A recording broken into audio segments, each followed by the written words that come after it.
Fast, focused, and fearless. Here's everything you need to know as you jumpstart your day. I am Diego Castro.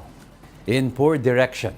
That's how President Bongbong Marcos described the relationship between the Philippines and China. Speaking to the media during his trip to Japan, Marcos pointed out that traditional diplomatic moves such as sending notes verbal have made very little progress.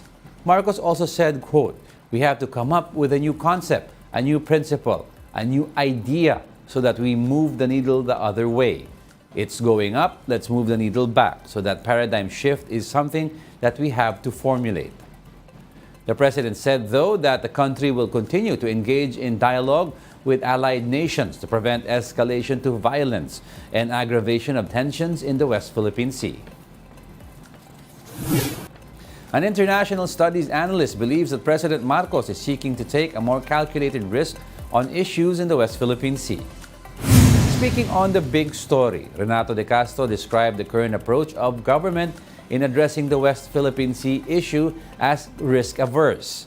With this in mind, de Castro said that Marcos likely wants a shift towards making calculated risks instead of succumbing to the fear of Chinese narratives.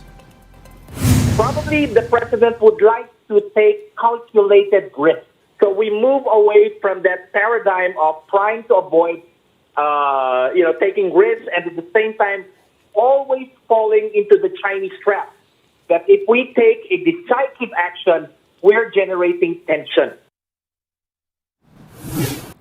At least 37 more OFWs have returned home amid the conflict between Israel and Hamas. The group, which represents the 13th batch of returnees from Israel, arrived in Manila on Tuesday. The Migrant Workers Department said they will receive financial assistance from the government. The number of Filipinos repatriated from Israel has climbed to 411 since the war broke out in October. We'll be back with more stories after the break. Keep it here on One News.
You're still watching One News Now. I'm Diego Castro.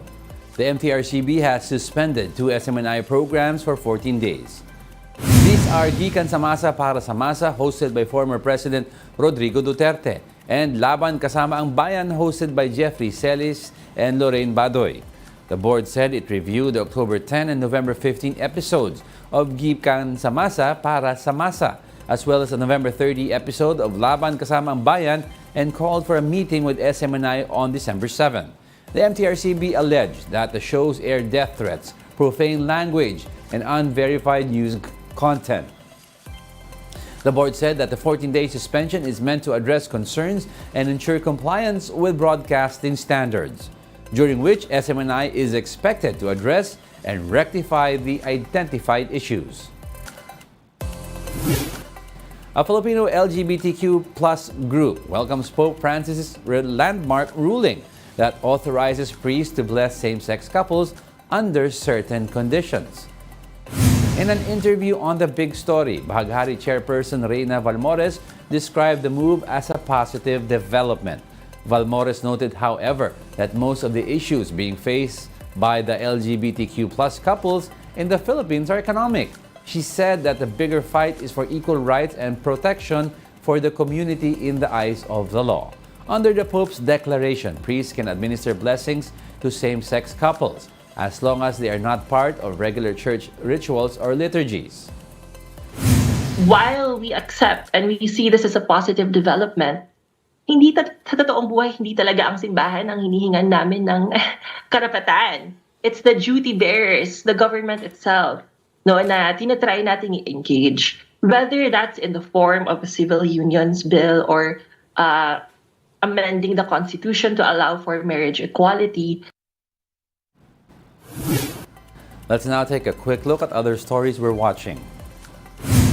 One person was injured while another was reported missing due to the shear line and tropical storm Kabayan. Around 86,000 people, meanwhile, were affected. The Labor Department is encouraging companies to allow work-from-home setup to prevent the spread of COVID-19. The agency says it can also be adopted as a response to jeepney strikes. And the operating hours of MRT and LRT lines are extended until December 23. The schedule of last trips on those days will be extended by around 45 minutes to an hour. And that's it for this hour. Join us again at 9 a.m. as we continue to monitor the day's biggest stories. I'm Diego Castro. We are One News. All sides, all the time.